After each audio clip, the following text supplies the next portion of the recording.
into the imaginary gallery. It's TJ, your host. We're continuing along the saga of recognizing covert abuse. And yes, I am continuing to reference Lundy Bancroft's wonderful book, Why Does He Do That? Inside the Minds of Angry and Controlling Men. The next section I'll cover would be actually chapter 2, called The Mythology. It begins with some quotes. He's crazy. He feels so badly about himself. I just need to help him build up his self-esteem and his self-image a little. He just loses it. He's so insecure. His mother did abuse him. And now he has a grudge against all women. And he takes it out on me. Oh, I'm so confused. I just don't know what's going on with this person. And then Mr. Bancroft tells us in one important way, an abusive person works very much like a magician. The creature's tricks largely rely on getting you to look off in the wrong direction, distracting your attention so you won't notice where the real action is. He draws you into focusing on the turbulent world of his feelings to keep your eyes turned away from the true cause of his abusive behaviors, which lies in the way that he thinks. He leads you into a crazy maze, making your relationship with him a labyrinth of twists and turns. He wants you to puzzle over him. He wants you to try to figure him out, as though he was some kind of wonderful but broken machine for which you need only to find and fix the malfunctioning parts to bring it back to its roaring and full potential. His desire, though he may not even admit it to himself, is that you spend your time racking your brain in this way so that you won't notice the pattern and logic of his sick behavior, the consciousness behind the craziness. To further direct your gaze elsewhere, he might work to shape your view of his past partners, to keep you from talking to them directly, and prepare you to not believe a word they say if you happen to run into one of them. If you could follow the thread of this conduct over a series of relationships, you would find out that this behavior is not as erratic as it seems. In fact, it follows a very consistent pattern from partner to partner, except for brief relationships or ones that the creature's not really serious about. Above all, the abusive creature wants to avoid having you zero in on his abusiveness. So he tries to fill your head up with excuses and distortions and will weigh you down continuously with self-doubt and self-blame. Unfortunately, much of the society tends to follow unsuspectingly along behind him, helping him to close your eyes more, and his own eyes, to his problem. The mythology about abusive people that runs through modern culture has been manufactured largely due to the abusers themselves. Abusive people concoct explanations for their actions which they give to their partners, therapists, clergy persons, relatives, and social researchers. But it is a serious error to allow these creatures to analyze and account for their own problems. Would we ask an active alcoholic to tell us why she or he drinks, and then accept the explanation unquestioningly? This is what we would hear. I drink because I have bad luck in life. I actually don't drink much at all. It's just a rumor that some people have been spreading about me because they just don't like me. I started to drink a lot because my self-esteem was ruined by all the unfair accusations that I'm an alcoholic. Rain, I'm not. When we hear these kinds of excuses from a drunkard, we assume they are exactly that, excuses. We don't consider an active alcoholic a reliable source of insight. So why should we let some angry, controlling, evil man or woman be the authority on partner abuse? Our first task, therefore, is to remove the abusive man's smoke and mirrors, and then work at watching carefully to see what exactly it's really doing. The next section in Lundy Bancroft's book is what he entitled A Brief Exercise. He tells us that in his public presentations about abuse, he many times will begin with a very simple exercise. He'll ask the audience members to write down everything they have ever heard or believed about where the abuser's problems come from.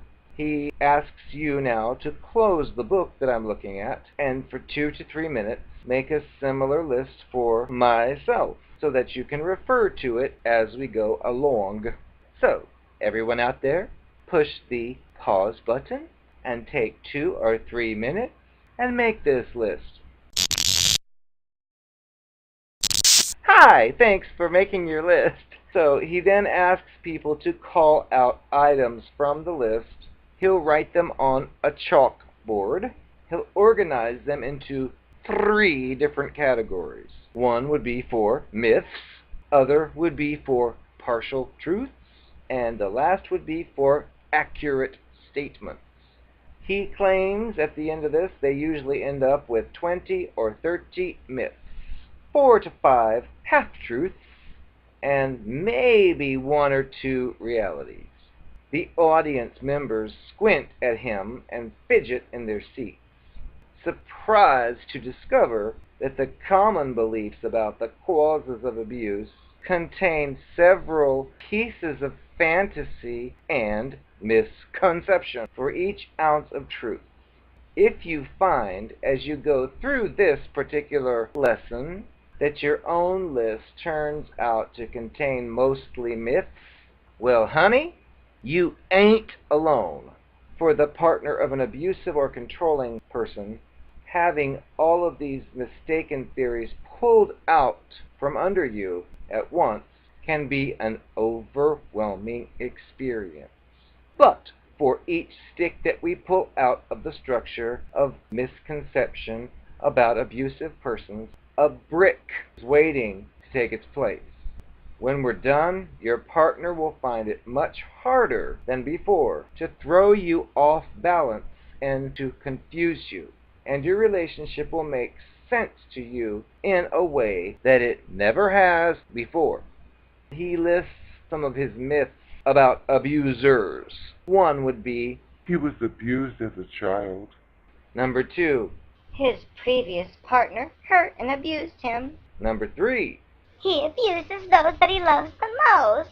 Number 4. He just holds his feelings inside too much. Number 5. He has an aggressive personality. Number 6. He just loses control. Number 7. He's just too angry. Number 8. He's mentally ill. Number 9. He just hates women or /men. 10. He's just terrified of intimacy and abandonment. 11. He's got low self-esteem.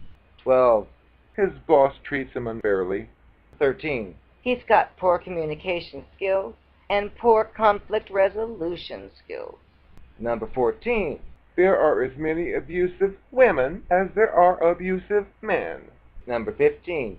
His abusiveness is as bad for him as it is for his poor partner. 16. He's a victim of racism. 17. He takes drugs or liquor.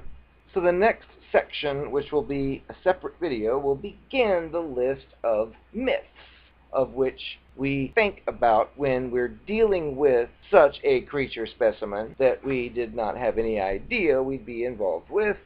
And usually when you find yourself in that situation, you don't have any kind of ready-made guide to look at to decipher what you're seeing, so they take advantage of you, and if you do come up with a piece here or there that doesn't make sense, You're quickly labeled as being the equivalent of a conspiracy theorist, but really they're just trying to throw you off the track.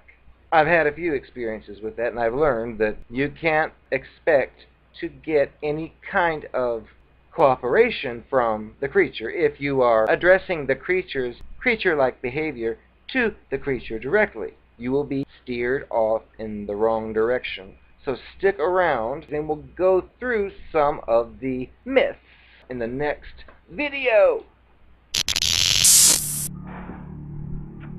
I am Miss Cleo, and I'm the narcopath. I have a prediction for you.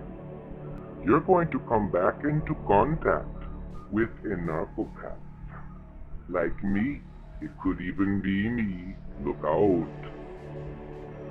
Oh, kidding aside, I am a narcopath. Trying to be Miss Cleo, I want to be a fortune teller. I can tell these people's fortunes. They're stupid people. But I figured I'd let you know that I told you once before I used to be a shill. Well, I was looking online recently at some more 9/11 stuff. I know that was a long time ago, but people in this country are so stupid. They still believe it was actually Building 7, which many people don't know about. They really believe that fire in an office caused it to do this. They're stupid. They are retarded. And that NIST, those NIST people with their fake reporting, claimed there was no evidence of any explosions when I was on the street that day telling the camera crew that I heard like 8 explosions right in a row before any building fell down. These people are disgusted. It's okay if I lie about something, but when I see other people doing it, it's wrong, and I'm going to call them out on it. That's how I work. I can lie. I can do whatever I want, but if anyone else lies, I'm going to report them. So the NIST was fake.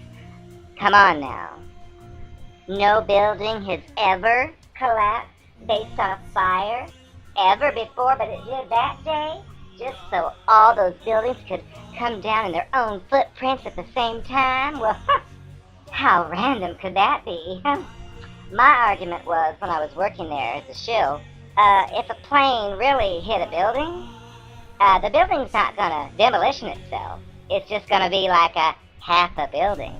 That's about it. But they know that too, but they were all sticking with the official story, wanting us to go online and find people who were pointing out evidence of physics and evidence of engineering, and we had to go in there and act like we knew what we were talking about. Well, I went on to one recently, and I saw some of my old shill buddies, and they're pathetic.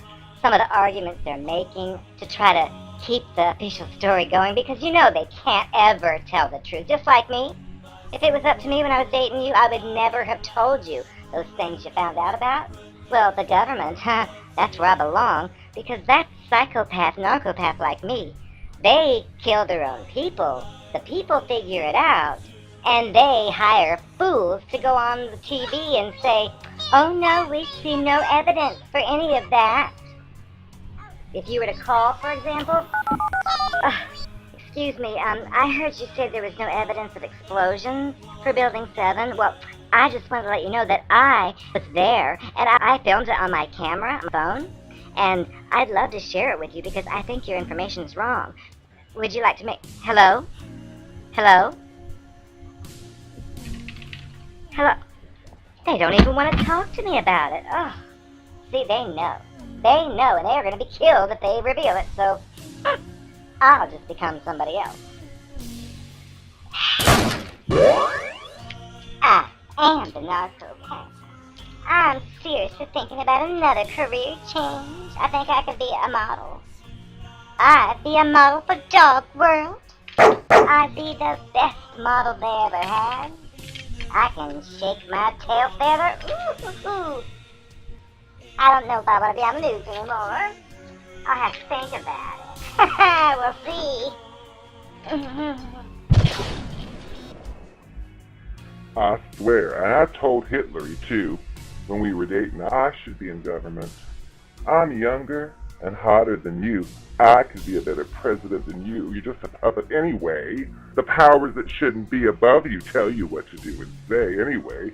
It's just an acting job, pretty much. But regardless, back to what I said before, they can never really tell us the truth. And I look back in history at, for example, that JFK. Still, if you look at stupid websites like Snopes, that's useless and trash. They basically just parrot whatever the mainstream says. It's sick. So I've noticed in my lifetime how I knew that 9/11 was not some guy in a cave bringing airplanes over, but that's the official story. So my children and their children are going to be reading that in the future, and that's what they're going to believe to be a fact. And I'm going to be like, oh, that story's not true, because it ain't. But that's the way this crap world works. They make these fake stories and they repeat them over and over and over on the news and think it's going to sink in, and the stupid sheep people who don't care, they just take it, they say on the news, and they believe it. Well, I was never like that, but They can't, though. They cannot ever reveal that they knew about the 9/11, for example. Because why? Well, because they had a shitload of people who had innocent victims die. Which, it could have been me. I was there just a few days before all that.